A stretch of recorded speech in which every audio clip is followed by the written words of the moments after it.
I have a little paper boat at the start of my first video, and this one is because I felt that was maybe a little bit of a turning point, but it also is a reminder to me about it's okay to ask for help, no matter how strong you are, and a reminder that there are some incredible humans out there that you might not even know that will reach out and help you. And that's what happened to me. So just to backtrack a little bit, when I was trying to sort my head out about things and, you know, trying to work out if I was going to leave my marriage,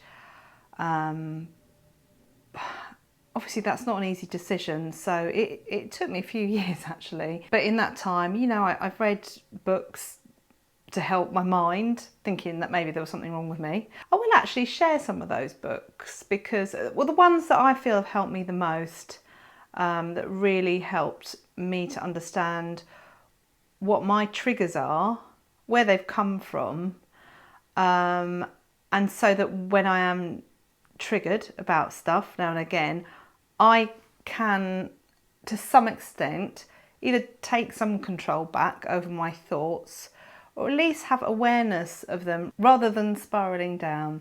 And often it's really to do with fear, and I think that that's probably the main issue for most people. It's fear of some sort, whatever it is. One of my fears, well, I think one of my biggest fears was actually about making people angry. So that comes from childhood.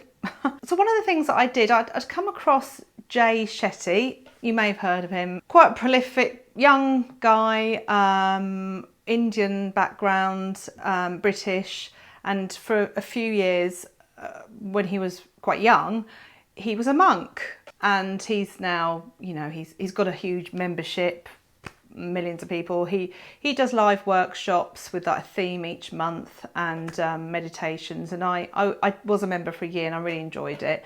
But then I got to a point where I felt that, great, that was helpful, but I didn't really feel I needed to be in it anymore. But while I was in it, there was obviously a Facebook group, and after I left the house and left my husband, to begin with, I felt kind of relief and elation that, oh, I've actually done it, I've made the decision, found somewhere lovely to live. Then after a while, I started to feel quite flat, and maybe I was a bit naive to think that it would just all be plain sailing, and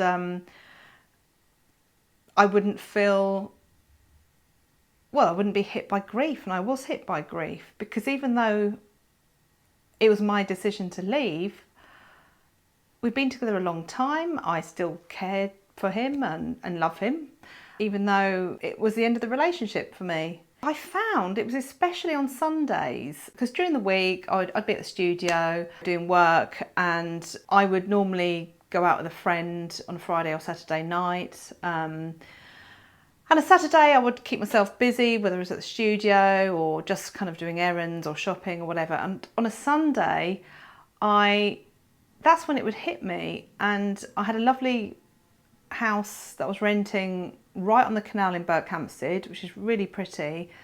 And I'd find on a Sunday I would be out on the balcony. This is why it was quite an expensive house. I ran out of money.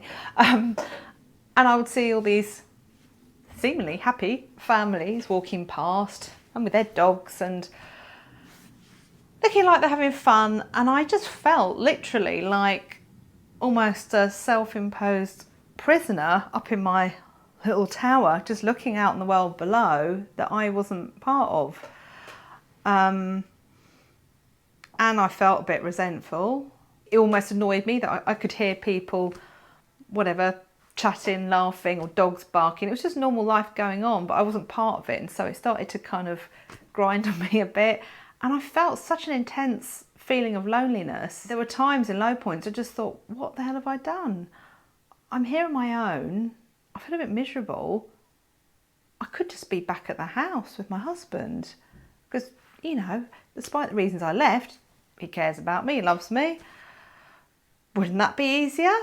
It's very familiar to me. It's safe. I'll always be safe, you know, rather than just living in this house on my own with strangers walking past, a bit of a strange guy that lived next door that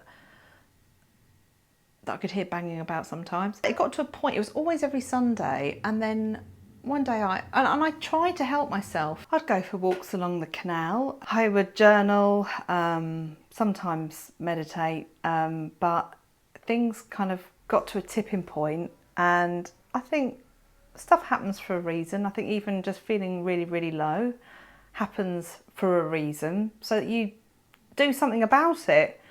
So one Sunday, maybe in January, I think, I was going to go for a walk, and I was kind of looking forward to it, but I can walk quite a long time, I love it, but within about sort of 10 minutes, I just felt exhausted, and I stopped under a tree. I was still kind of in the town, but away from people, and I sat down and I just sobbed. I just couldn't stop crying, and almost, I don't have panic attacks. I know they're very serious, but I felt panicky, like I couldn't stop crying. And I just thought, I've got to do something. And it was almost out of desperation, I guess. It was weird. I don't know why I would do that. It was, because in some ways it's quite a public thing to do, but I went into the Facebook group that belongs to Shetty. I say it was public, but that actually was a safe place. It wasn't public. Everyone in it were paid members, so people were taking it seriously, and they all generally seemed to be really nice people. That's the whole point of being in it. And I was really honest. I just said, this is what's happened. This is why I left my marriage.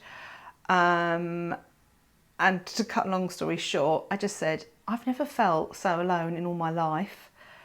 That was the crux of it, really. I can't remember what else I said. But I think I did try and end it on a positive note, and said that I thought I would try and that I started learning to paint just through kind of YouTube videos, and I wanted to try pick that up again, because I don't like to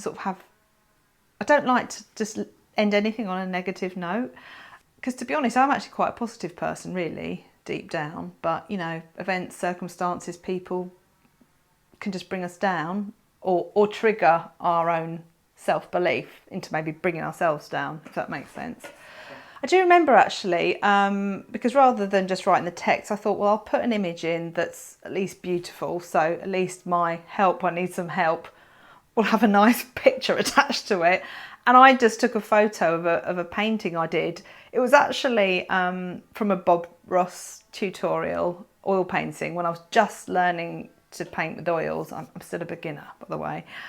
And it was one of his mountain scenes, but rather than putting in all the forest, I left it just the sky, the mountain, and it's just kind of misty. I love that painting because it has a sense of emptiness and serenity, which maybe I just needed for my mind. Anyway, I posted in that and just mentioned that, I thought it might be a good idea to help myself to learn to paint.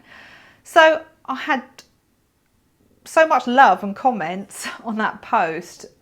Many people saying they were able to relate and made some suggestions for me, and also lovely comments about my picture. So a bit of a dopamine rush there as well.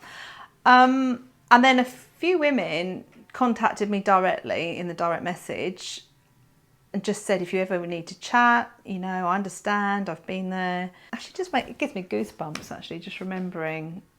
It just really lifted me so much. I'm just so glad that I did ask for help, because I'm not very good at it. I try and do everything myself, and maybe I just don't want to seem weak. I don't know. I've always found it hard to ask for help from people. It's almost like I don't want to be a burden. Yeah, it's not so much about maybe being weak. It's because I don't want to feel I'm a burden or a bother. And have absolutely no doubts probably come from childhood again, like all our shit. And then there was one lady called Tara. I hope I've pronounced it right. She's American. But if I was up for it, she would send me free of charge in the messenger each day some questions to journal on that basically were about self-love. I think it was called 7 Days to Self-Love, something like that. And she wasn't trying to sell me anything. Because sometimes I'm a bit sceptical, you know, when people reach out to you and the next thing you know, they're trying to sell you a coaching course. She wasn't. She was just a really lovely, genuine human, a human angel, I'd say. Maybe about a week later, I thought, right, let's have a look at this. And I did go through it each day. I wrote in my lovely journal. By the way, I've got a few of these gorgeous journals. And I buy them on Amazon. And I'm not going to put an Amazon link in because I'm not selling anything. I'm not an affiliate of anything. But it's from a brand called Peter Pauper Press. Or was it Pauper Press? Oh, anyway, it's on Amazon and they're really lovely. I don't know if you can see that. It's got all gold flecks and things in, and I love the colours of this. It's all kind of burnt orange and turquoise and gold. It's just gorgeous. So it's a lovely journal to write in. And anyway, I'm not selling a book, am I? On with the story. So I did go through it and wrote in my journal. I'm not going to go through it all here. Oh, what's that? Oh, I've stapled a receipt to it by accident. I'll do that. So day 2, forgiveness. Now this is where the paper boat comes in. So it says, seeing the good and the learning that has come from pain helps you to see it in a different light, making it easier to let go of the pain and the guilt surrounding it.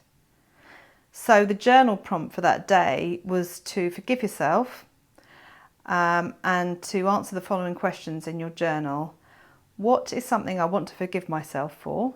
What am I holding on to that is still causing me pain? What have I learned? How am I different now? And what good has come from this experience or mistake? And then the next step is to choose empathy for yourself. And it just says that, can you see how during that time you were doing the best you could with where you were?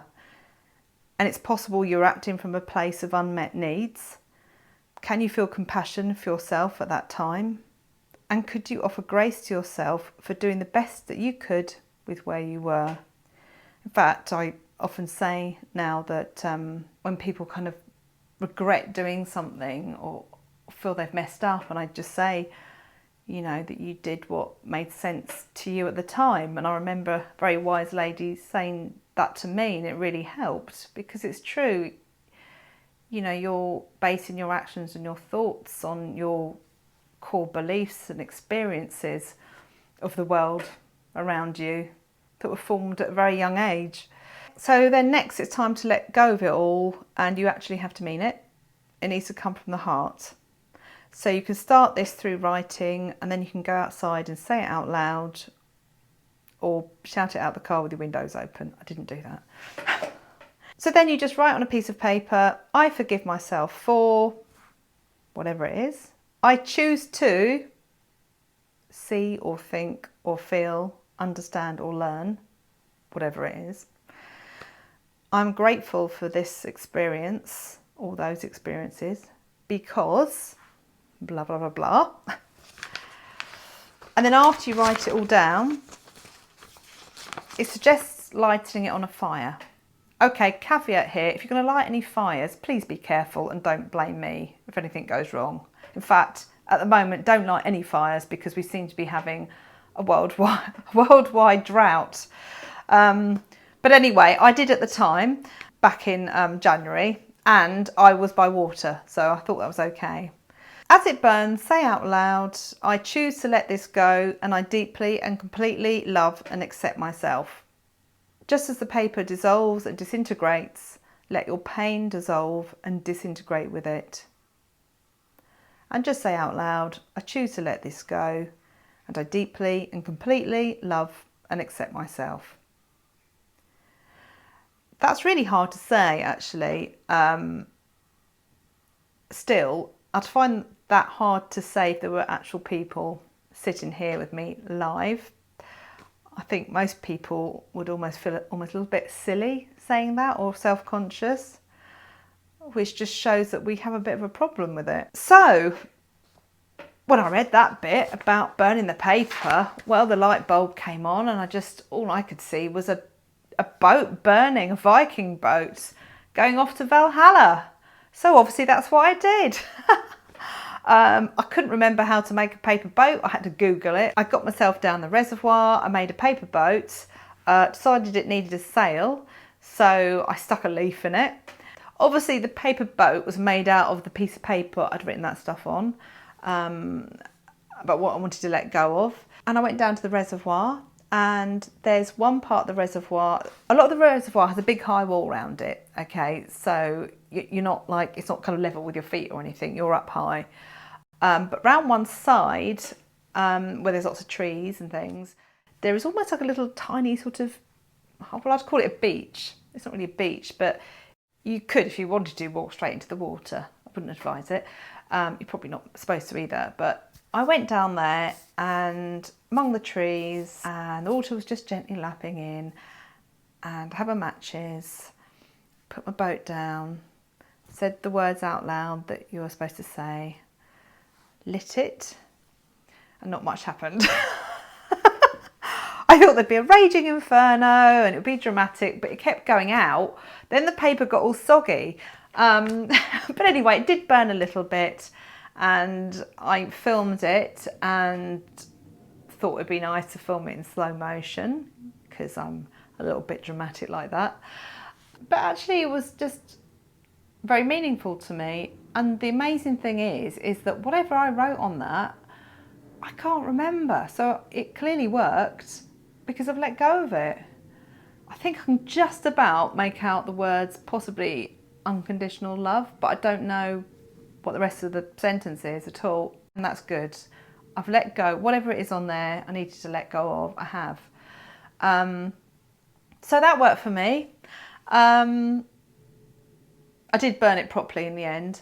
But for me that was it was almost like a nice little ceremony, I suppose, I had on my own there, sending off what I needed to let go of to Valhalla.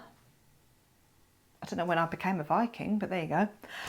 So after I did the journaling for a week, based on that guide that lovely lady sent to me, things did turn around. I just felt that I started to get inspiration.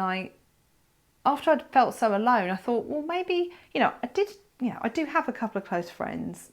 You can be alone amongst people, can't you? I was alone in my marriage. It's how you feel inside, really. And I thought, I need to do something on a Sunday that involves maybe getting out of Berkhamsted or going somewhere. So I started Googling art classes. I wanted to go to face-to-face art classes, and because I really wanted to learn to paint, I wanted to learn to draw properly, to sketch, because I dabbled a little bit in my early 20s, so a long time ago, but I'd never really been taught. And that may be why I became a photographer, because I was frustrated. I didn't know how to paint. I tried to draw and I felt I wasn't particularly good at it. But I wanted to express myself visually somehow. So I Googled art lessons, but then what actually happened, I came across a guy who, it was one-to-one, but because I suppose we just kind of come out of the pandemic, he now was doing Zoom lessons. So I wasn't quite sure how that would work with an art lesson, but it did work. And I did have Zoom lessons with him. I ended up buying a new laptop. I had to have a laptop set up so I could see him and what he was doing, plus my phone camera so he could see what I was painting or drawing. But he taught me some of the basic foundations of learning to paint in oils. And that was a massive turning point for me. I'm not having the lessons at the moment because I need to just watch my money, but I felt he taught me enough that I could go and practice on my own now, which I haven't done at all, but I will do. I make the excuse of saying, oh, well, I need to be in the right mindset. I need to be in the right headspace to practice drawing or painting, which actually is probably a bit rubbish, because by immersing yourself in something like that, it's a really good way of being present and calming your mind down. So I should do it, shouldn't I, really? But I always think I've got something more important to do, and then I don't do it. And then the thing that I think is more important, I probably don't do that either. Anyway, you know how it is being human. But right, I digress. What I'm trying to say is that those art lessons and discovering that I just loved it, even though I'd get cross with myself and frustrated, I still loved it. I still loved creating, and that moment when you do stand back and think, oh, actually, this looks actually like a painting now, not just messy splodges up close. He would give me homework, and to begin with, there was no painting in colour because I was learning about values, so going from light to dark, and so I had to paint in black and white, which was quite challenging, really. It's not often you see a painting in black and white, is it? But he suggested that maybe I, have a little practice on my own, and maybe like with a still life, like a bowl of fruit or something, and try and light it so I've got light coming from a direction, so there's shadows, so what we'd call directional light. And so I went back to my rental house, and in my little kitchen I set up a bowl with I think, was there bananas? No, there was no bananas. No, I think it was peppers and some avocados and onions or something like that, whatever I had in the fridge. And just with some light coming from the kitchen window, just softly, but it was coming up from above and across, so I was getting some nice shadows. And I stuck a baking tray behind it because I didn't want the kitchen tiles, but I wanted a dark background. So what I did was, I didn't sit there and paint that in front of me. I did take a photo and I turned it black and white, and then I painted from that. And on and off, it took a few days. It was like a roller coaster experience of being frustrated. But by the end of it, I was really happy. It was worth some of the pain I went through to try and create it, because it was a learning experience. And also to realise that it doesn't matter if you can't paint or do anything in exactly the same way as somebody else. You are a different human being, you have a different spirit, and so you're going to perceive things differently. You're going to move in a different way, even the way you hold a brush and the way you put a pencil to paper or a brush to paper with paint, and it's always going to be unique to you. And I've actually just told myself that now. That will help, just to embrace it, because that's the thing. I can look at YouTube videos and other tutors and just think, oh, I just can't do that. I can't seem to get it exactly how they're doing it, but perhaps that's not the point, is it? I think just learning the fundamentals is good, obviously, so you've got somewhere to start from, but then you just let it evolve, and the thing is to practice. Right, I'm going to set myself a challenge now. I'm going to have to do it because I'm saying it here now out loud to you. I haven't painted anything probably since, I don't know, March. So I'm going to paint something before the end of September. I've got like 4 weeks. Right, okay, and then I'll have to show you. Deal? Okay, so anyway, that experience and feeling really lifted up by learning to paint gave me a little boost in confidence. It raised my vibration. I felt better, and as a result, I cracked on and I created a little mini course to teach my style of lighting portraits for photographers, and I recorded lessons, and I also ran some live Zoom sessions as well. It's the sort of thing that's totally out of my comfort zone, but I'm glad I did it. I might do it again. I'm not sure. I've just got a lot going on at the moment in my life. Whether I run that again or not is immaterial. The fact is, it was part of the journey, and running that course again gave me even more of a boost in confidence. And it's like it's almost like then it's like a snowball effect, but you have to keep the momentum going and just keep taking action and do another thing that maybe pushes you out of your comfort zone. But I firmly believe that this journey over the last 6 months has definitely helped to bring better circumstances and people into my life that are better for me and more my wavelength as well. So that's good, isn't it?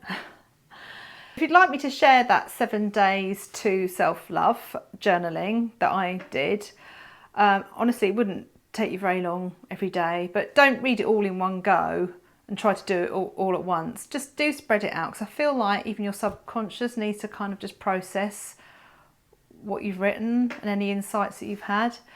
Let me know in the comments, because if anyone is interested, then I will, I might put it in a Google Doc that I can share or something, and I'll put a link to it in the description. Okay. Obviously I'm just in my studio, but I think most of the time I'm going to be outside, probably walking, because that is my happy place. Although I am happy here, but I really love being outdoors in the countryside. So I think that's where I'll see you in the next video. And I'd love to know if you've been on a similar journey to me, or if any of this was helpful or gave you any insights, and just let me know in the comments. If you liked the video, click like. If you didn't like it, never mind. If you'd like to hang out with me again, then please click subscribe, and I'll see you in the next video. Take care. Bye.